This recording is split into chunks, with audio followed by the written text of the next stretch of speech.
Oke, kembali lagi bersama podcast Patria Potpat. Ya. Nah, siang hari ini ya, kita akan bersama dengan narasumber yang sangat luar biasa bersama temanya sejarah pembentukan Patria DPC Berau. Nah, bersama sebelah saya nih dengan Ceci ini pionir pertama ya, pendiri atau penggagas bagaimana terbentuknya DPC Patria Berau. Halo, nama budaya Ceci nih. Nama budaya. Ya, jangan terlalu kaku ya walaupun Ceci sendiri ya. Aduh ya, ini sudah seperti ngobrol di rumah ya kita ya. Oke, nah ini Ceci ini kan sebagai pionir ya.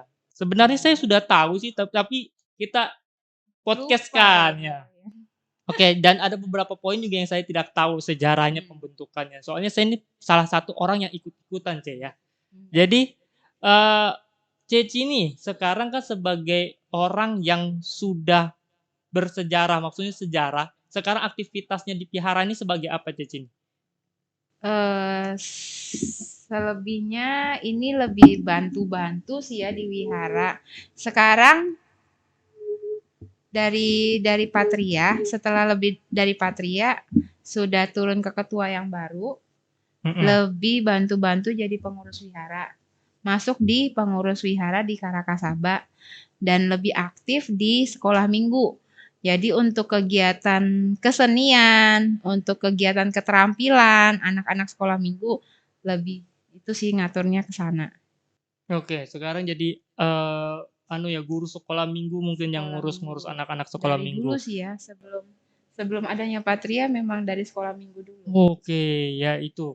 Jadi sekarang Ceci ini nih, karena temanya adalah sejarah. Nah, saya sendiri juga nggak tahu nih sebagai adik ya, sebagai titinya.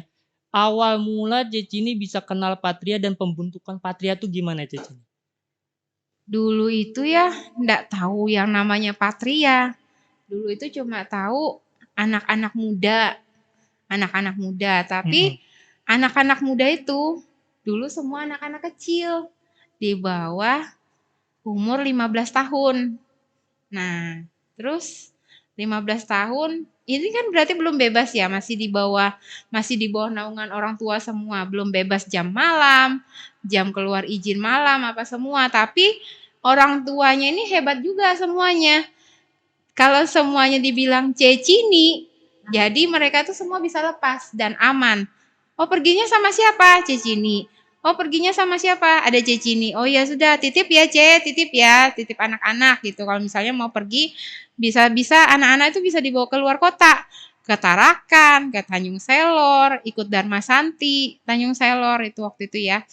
Nah, awal terbentuknya DPC Patria Berau ini dari kata-kata Pemuda Wihara Santigraha, bukan Patria, karena betul-betul saya tidak tahu yang namanya Patria. Saya tidak tahu yang namanya Patria, Pemuda Theravada Indonesia.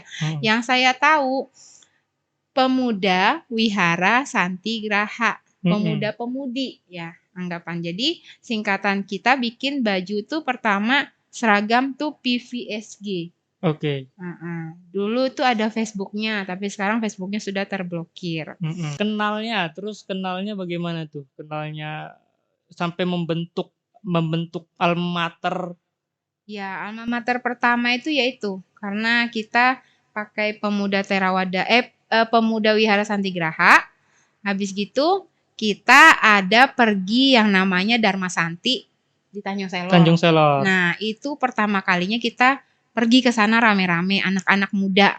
Nah, habis itu kita ke sana anak-anak muda dengan dengan alma mater yang jas-jas PVSG itu. Habis gitu kan kalau enggak salah di Tanjung Selor tuh sudah ada Patria. Kalau tidak salah. Waktu itu di Tanjung Selor sudah ada Patria dan ada pengurusnya, pengurus lama. Jadi dibilang, "Loh, kenapa nggak bikin Patria aja?" Terus ada teman saya juga yang di Tarakan, bilangnya gitu juga. "Kenapa nggak bikin Patria aja?" gitu. Jadi akhirnya kan karena belum berani ya waktu itu ya, masih kecil yang belum ngerti. Belum betul-betul belum ngerti. Tunggu, masih kecilnya umur berapa tuh Ceci? Belum ada 20 ya, 21 kayaknya. 21 gimana umur saya waktu itu?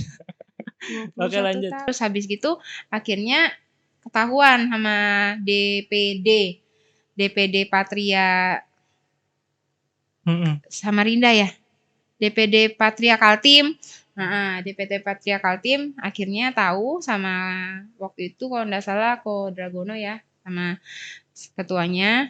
Ya, jadi habis itu dihubungin. Ayo kita bikin Patria aja di Berau. Padahal sudah jalan 2 tahun.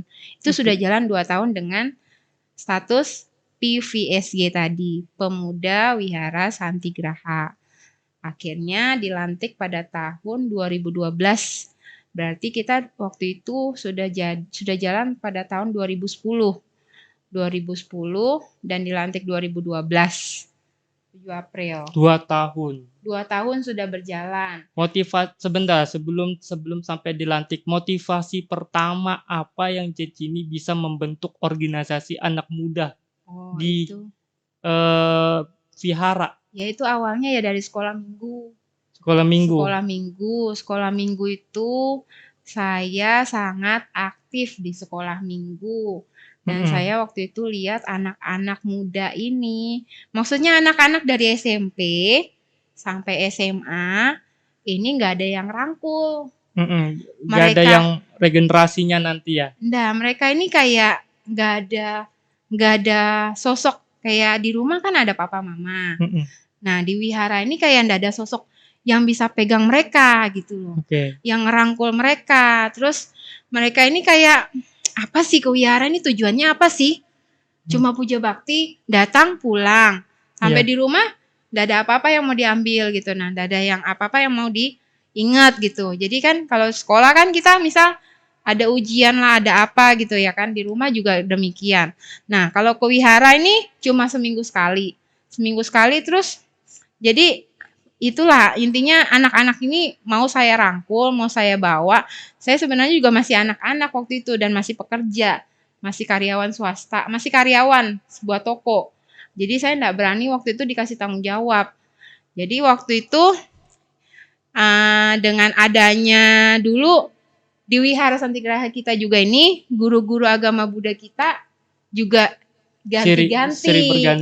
Silih berganti. Jadi kan anak-anak yang ini jadi bingung ya kan. Ada yang menetap benar-benar. Ya, nah sampai pada akhirnya Pak Lilik lah yang datang ke Berau dan mulai merangkul dan ini sosok anak muda juga Pak Lilik pada saat itu. Pada saat itu masih muda ya? Masih muda dan belum nikah juga kan dan habis gitu ya sudah. Habis gitu kayak ada sosok, ada teman bisa sama-sama, ayo kita sama-sama yuk. Kita bikin kayak kelompok gitu. Nah, kelompok itu sebenarnya sih dari acara kumpul-kumpul aja, misalnya dari Imlek. Dari Imlek kita kumpul-kumpul, pas Painin jalan-jalan itu. Habis gitu kita bikin kegiatan kayak bakso, sering kumpul, habis selesai kumpul-kumpul, makan-makan. Dari situ aja sih. Karena situ? Karena kan di Berau ini kan tidak ada kemana-mana, tidak ada mall, tidak ada bioskop. Akhirnya kebentuklah Patria Abal-Abal itu ya? Kita tanda kutip Patria Pemuda itu ya. Kita bawa nama Wihara Santigraha. Terus saya dengar cerita kan dulu kan Ceci ini juga punya ambisi atau punya keinginan untuk membangun sebuah kuti. Karena pada saat itu kita cuma di vihara kita ini cuma ada masalah doang. Ya, cuma ada kuti ya tergabung mungkin ya. Setelah itu muncullah semangat baru, mungkin muncullah generasi sekarang ya, seperti sekarang. Coba diceritakan bagaimana Ceci ini bisa yang tadinya hanya Dharmasala menjadi vihara yang seperti sekarang. Ya ini ya, kenapa bisa ada kuti? Dulu itu kenapa bisa mau bangun kuti? Karena kita punya kuti dulu. Dharmasala sama kuti kecil kayu, cuma ada satu kamar dan satu kamar mandi, satu tempat tidur dan satu kamar mandi. Dan kamar mandi itu juga dipakai buat para umat. Nah itu pas sebenarnya kan tempatnya para bante, tapi para umat juga toiletnya di sana, kamar mandi kecilnya di situ. Nah di situ kenapa memikirkan itu? Karena apa ya, kasihan bantenya kalau bantenya mau istirahat terus umat masih ke dalam, permisi Bante, mau numpang ke toilet gitu. Terus kalau enggak, takutnya kan ada barang-barang pentingnya Bante. Iya. Nah, kita umat ke dalam kan kita enggak tahu kalau seandainya ada yang kececer atau apa gitu. Jadi waktu itu sih karena habis kegiatan wihara, perayaan, belum langsung pulang, masih ngobrol-ngobrol sama Bante, kumpul-kumpul sama anak-anak muda lagi yang lain, duduk-duduk santai sama Bante di Kuti, ya cerita kan kita waktu itu ngadain bazar, Iya. ngadain bazar. Awal mulanya itu ngadain bazar untuk pertama kalinya setelah vakum berapa lama, itu nggak pernah ada yang namanya kegiatan. Nah itu bazar yang bikin orang Congkojen ini, orang Tionghoa di Berau ini jadi kayak kumpul semua di situ dan mereka senang sekali ada bazar. Karena di sana makan makanan yang tidak didapat di luar jadi didapat di sana dan itu semua dari pemuda Wihara Santigraha. Penggeraknya ya. Anak-anak yang masih muda-muda semua. Masih dibilang begitu ya jadi panitianya, pengurusnya. Habis gitu yaitu celotehan santai aja sama Bante waktu itu. Kita bilang Bante, "Kenapa Cini mau ngadain bazar?" Bilang Bante gitu, capek-capek gini.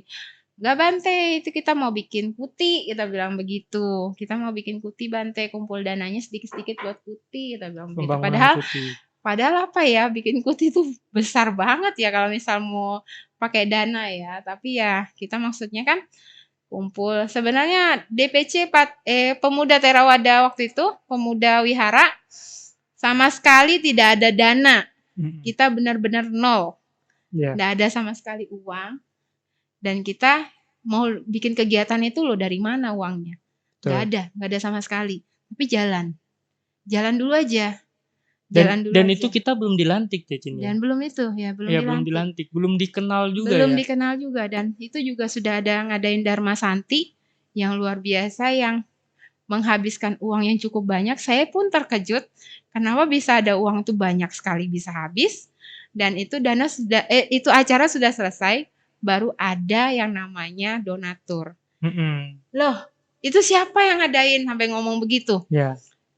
Yang asuk-asuk di sini ya, ayah yang datang ya, umat-umat yang datang Wihara Santigraha sini ya. Siapa yang ngadain? Lu anak-anak kecil itu lo yang ngadain. Anak-anak muda itu yang ngadain. Kita belum dikenal. Belum ada tuh yang namanya Patria, belum ada dikenal. Anak-anak itu, anak-anak muda semuanya itu kalau ndak salah ya dulu yang disebut-sebut ya namanya Cini. Anak-anak asuhannya si Cini semua gitu bilangnya. Cini semua yang bawa, mereka yang atur. Habis gitu baru ada dana masuk. Yang acaranya di lapangan basket ya. Itu pertama yang panggungnya itu kita benar-benar manual ya, benar-benar yang tadinya salah posisi, saya ingat sekali salah posisi, betul. Akhirnya Bante kurang serak di situ, akhirnya kita pemuda-pemuda mengangkat panggung. Panggung itu diangkat dan itu rata-rata anak laki-lakinya mungkin ada, tapi masih kecil-kecil juga ya. Dan perempuannya juga ikut angkat di situ. Akhirnya yang senior-seniornya tuh para wanita-wanitanya ya. Cece-cecenya yang sekarang. Ya, buat cece-cecenya yang nonton ini pot-pot jangan lupa pulang ya. Ya, yang masih ada di kota-kota luar ya, pulang dan maksimalkan lagi patrianya di Berau. Ya, jangan lupa pulang maksudnya. Oke, lanjut ini Cece ini. Setelah itu sudah dilantik nih ya, kita sudah dilantik, terus kira-kira Ceci ini setelah itu dilantik apa lagi sampai bisa Bante kita membangun yang tadinya niatnya adalah bangun kuti, ujung-ujungnya terbangunlah gedung sekolah minggu. Ya. Nah itu coba saya miss di cerita itu sebenarnya. Ya, gedung sekolah minggu itu karena kita gini ya, karena kita memikirkan, misalnya saya memikirkan orang lain, misalnya saya memikirkan orang tua juga memikirkan saya gitu, pasti ya kan. Nah seperti kita anak-anak, kita memikirkan yang di wihara, kita memikirkan para Bante, demikian juga para Bante memikirkan kita. Nah para Bante ngelihat kita sekolah minggu cuma di Dhammasala, jadi waktu itu Bante juga kasihan sih. Kan Dhammasala itu kan gedung puja bakti. Bukan gedung buat sekolah minggu. Jadi Bante memikirkan gedung sekolah minggu. Jadi Bante bilang, oh ya, kita bikin gedung sekolah minggu dulu ya. Bilang Bante begitu. Nah, di situ nanti kita bikin toilet yang banyak dan gedungnya yang besar. Jadi di sana bisa kalian anak-anak muda berkegiatan, bilang Bante gitu. Jadi kegiatannya bisa lebih enak. Oke, Cici. Jadi kegiatannya lebih enak gitu. Bilang Bante sih gitu. Jadi nanti kutinya nanti ya. Nanti kita bikinnya nanti kita bikin gedung sekolah minggu dulu karena biar anak-anak muda yang sekarang aktif ada tempat buat di gedung sekolah minggu, bilang Bante gitu waktu itu. Tuh, makanya gedung sekolah minggu dulu yang dibikin.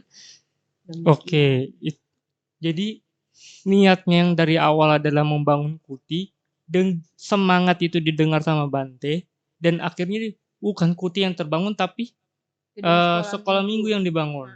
Oke, ya itu ya teman-teman. Jadi semangatnya anak muda itu ya Cici ini ya. Gedung sekolah minggu gara-gara karena Bante mau kita ada tempat buat ada kegiatan, kita bisa di sana, nggak repot dicari tempat di lain atau sewa tempat di lain atau bikin apapun, kita bisa di sana. Terus toiletnya dibikin banyak, jadi umat-umat bisa toiletnya di sana gitu. Pertanyaannya nih Cici nih, kesannya setelah yang ini kan mau bangun kuti tapi Bante malah memikirkan membangun sekolah minggu. Setelah terbangun sekolah minggu, apa yang Cici ini dapatkan atau apa yang Cici ini motivasi apa dan sebagainya itu? Ya habis gitu kan bangun gedung sekolah minggu kan sudah jadi nih. Nah saya waktu itu merangkap jadi ketua Patria dan waktu itu jadi juga bendahara pembangunan. Bendahara pembangunan sekaligus memantau pembangunan sampai selesai kuti. Dan sampai selesai kuti. Habis gedung sekolah minggu dibangun, kan kita bikin akses jalan nih, jalan. Dari pagar, dari jalanan wihara kita ini kan sangat-sangat becek ya. Kita tidak punya yang namanya akses jalan. Pembatas-pembatas jalan itu tidak ada sama sekali di wihara. Dan pagar kita pun di wihara itu tidak ada gitu loh. Jadi enggak tahu yang mana pagar wihara, enggak tahu yang mana pagar tetangga, itu enggak ada sama sekali, benar-benar tidak ada. Nah, setelah bangun gedung sekolah minggu, pelan-pelan diatur semua yang ada di wihara ini dari gedung sekolah minggu, dari jalan, habis jalan baru ke kuti. Benar ya, dari jalan ke kuti ya habis gitu. Nah, ya, pemudanya ya semakin semangat karena kita punya gedung sudah enggak repot-repot cari di lain. Terus kita ngadain acara tahun baru, acara ulang tahun Patria, semuanya kan tidak perlu di Dhammasala karena kita memikirkan Dhammasala kan ada Buddha Rupang yang gede. Kita mau teriak-teriak, mau nyanyi-nyanyi atau gimana kan agak sungkan gitu kan atau gimana. Karena itu tempat realnya kan buat puja bakti gitu. Nah, terus jadi kalau misalnya kita ada gedung sekolah minggu kan kita bisa di dalam sana. Jadi pemudanya sih lebih banyak. Jadi anak-anak yang sekolah minggu yang belum boleh masuk pemuda wihara, mereka pada mau ikut. Waktu itu ya tetangga saya kayak si Afu gitu ya. Cece-nya kan sudah ikut pemuda wihara. Tapi karena sudah aktif karena itu dia masih kecil belum boleh, dia masih mau ikut, dia bilang kayak gitu terus sampai nangis-nangis mau ikut. Seperti saya mungkin seperti Rian sendiri, dulu dia juga belum ikut, belum aktif, saya ajak karena dia kan juga pemuda, saya bilang begitu. Ayo kita masuk bantu anak-anak ini, ayo kita sama-sama rame-ramekan gitu aja, kita ajak. Jadi kira-kira sekarang Patria sudah seperti sekarang nih Cici. Ya, sudah seperti ini, sudah generasi ketiga. Berapa ya generasi keberapa kita ya?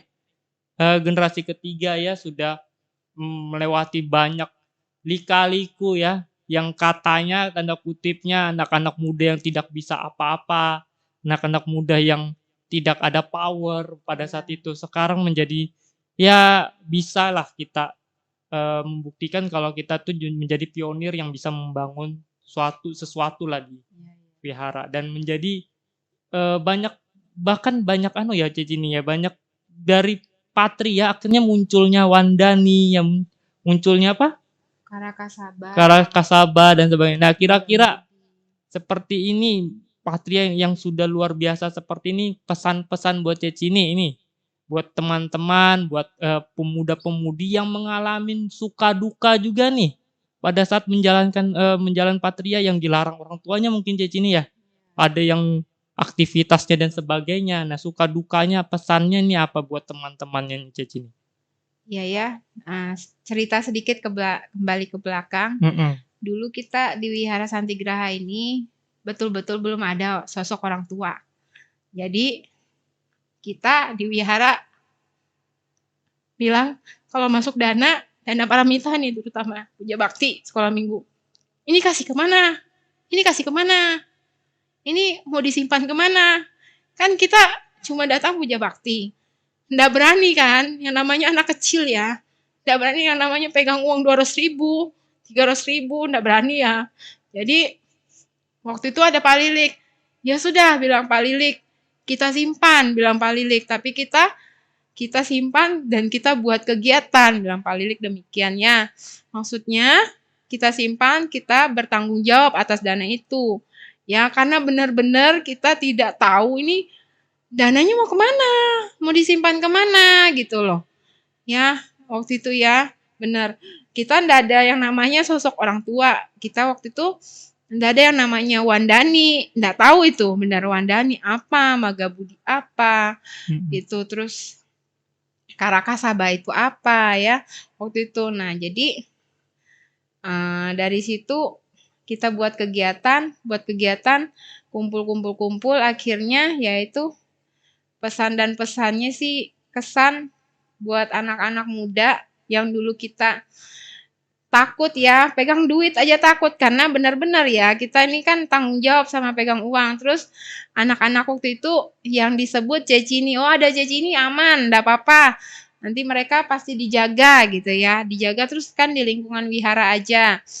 Nah waktu itu kita juga pernah bikin yang namanya proposal. Proposal pembangunan ya. Loh, mau bikin proposal pembangunan terus yang nama-nama di sana itu termasuk ada pemuda wihara kita ya, anak-anak pemuda ya. Loh, ini kok namanya anak kecil semua. Terus proposalnya itu dibanting ya, dibuang. Nah, ini anak-anak semua ini. Emang anak-anak bisa apa gitu.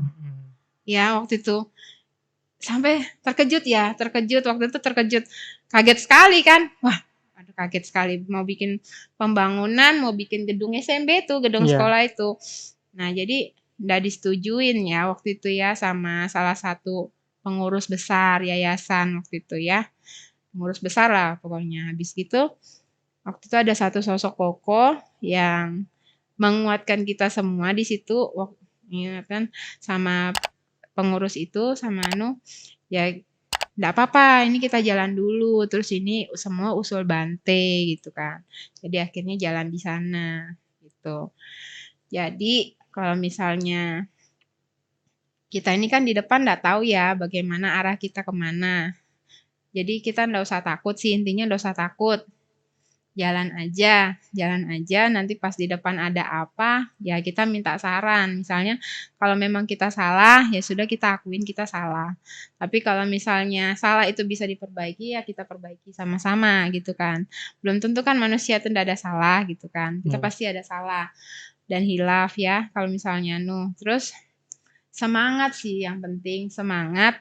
Sama kalau misalnya lagi capek, lagi down atau lagi apa, ya kita sama-sama rangkul teman-teman kita yang tadi tuh, yang hihihaha, huhaha, itu kita ajak makan sama-sama, jalan-jalan gitu, makan sama-sama, yaitu. Terus ingat ini sosok senior-senior kita yang umur 50, 60 itu masih Terdahulu aktif, masih aktif sekali dan mereka tidak ada kata lelah. Tapi mereka terus-terus maju untuk satu, karma baik. Ya, karena kita di lingkungan wihara walaupun di lingkungan rumah, kalau kita niatnya baik dan berbuat baik pasti dapat karma baik, itu aja. Apalagi kita berbuat baik di lingkungan wihara. Tuh. Oke, jadi pesannya itu adalah integritas ya, kejujuran, karena tadi awalnya nggak bisa pegang uang, akhirnya kita pegang uang besar di sini ya. Ya, Kita pegang jadi uang akhirnya besar, banyak. kita ini bisa jadi pengurus pembangunan pada saat Iya, itu, jadi bendahara pembangunan. bendahara pembangunan, dan akhirnya terbangun dan mendapatkan kepercayaan penuh. Ya itu intinya. Jadi semangat itu teman-teman. Jadi semuanya dimulai dari anak muda ya. Jadi Indonesia juga bisa merdeka tuh dari anak muda ya. Jadi intinya luar biasa ya, podcast hari ini, podcast hari ini kita bisa mendapatkan inspirasi yang luar biasa dari Ceci ini, dan semoga buat teman-teman yang ada di rumah, buat patria-patria yang ada di rumah, yang lagi berjuang ya, yang lagi tidak dianggap, sama seperti case-nya kami yang di Berau, kami tidak dianggap, kami tidak ada dihargai pada saat itu, tapi kita masih bisa survive ya, masih tetap bisa membangun generasi-generasi muda, bahkan sekarang Patria lebih dihargai dan sebagainya ya. Sekarang ada power lah intinya ya. Lebih kelihatan sih, lebih waktu itu dan waktu sekarang lebih dilihat anak-anak mudanya, jadi kayak orang tua itu tidak takut ngasih anak-anak itu ke wihara. Ya. Jadi mereka sudah percaya, oh itu ada anak-anak muda yang baik, yang bisa ngayomi gitu, bisa ngajarin.